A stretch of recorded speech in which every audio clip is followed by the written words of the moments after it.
Notre dignité, qui ou quoi nous la donne? De l'argent? La célébrité? Les choses? Les lois? Rien de cela. Nous l'avons depuis notre naissance. Chaque personne est unique et doit être respectée dans sa singularité.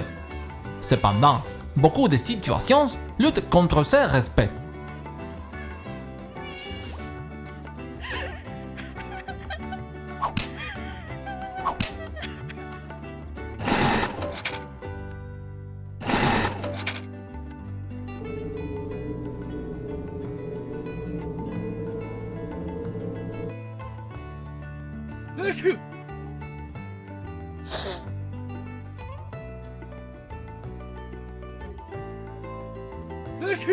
Être unique ne signifie pas habiller ou parler d'une manière ou d'une autre. Notre dignité se manifeste, exprime et réalise à travers l'intelligence, la conscience morale et la liberté. Nous pouvons comprendre les choses qui nous entourent pour évaluer si elles ont raison ou tort et agir en conséquence. Et cela fait une différence entre nous et les autres créatures sur la Terre. Comme nous pouvons comprendre la réalité, nous pouvons également guider notre existence.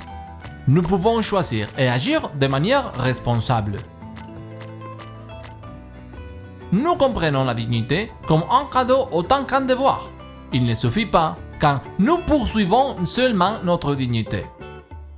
Le devoir de prendre soin de la dignité des autres découle de notre intelligence, de notre conscience et de notre liberté. Tout dans ce devoir consiste à prendre soin de soi, des autres et de la nature.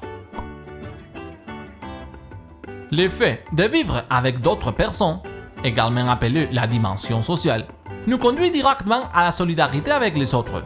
La personne humaine doit être au cœur de chaque décision, qu'elle soit politique, économique ou sociale. Le moyen le plus sûr et le plus efficace d'atteindre le bonheur et la justice est de souligner la valeur de chaque être humain. À l'intérieur des personnes, la dimension individuelle et sociale est indissociable, de sorte que chaque personne grandit lorsque la solidarité se construit et diminue lorsque la solidarité est détruite. Ainsi, tout dans la vie sociale et l'action politique doit être subordonné à la reconnaissance et à la réalisation de la dignité humaine.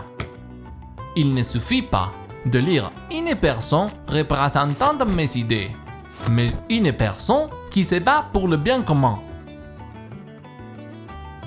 Les droits de l'homme sont étroitement liés à la promotion de la dignité humaine.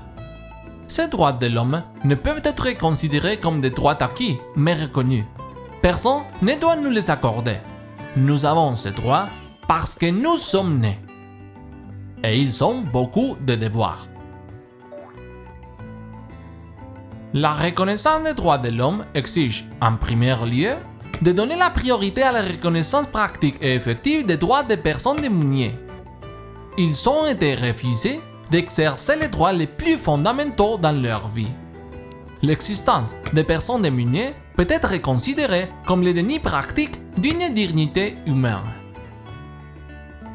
Pour l'Église catholique, la dignité humaine a un double caractère sacré. L'humanité a été créée à l'image de Dieu, et Dieu lui-même est devenu une personne à travers Jésus. Découvrir et faire découvrir la dignité inviolable de toute personne humaine constitue une tâche essentielle de l'Église.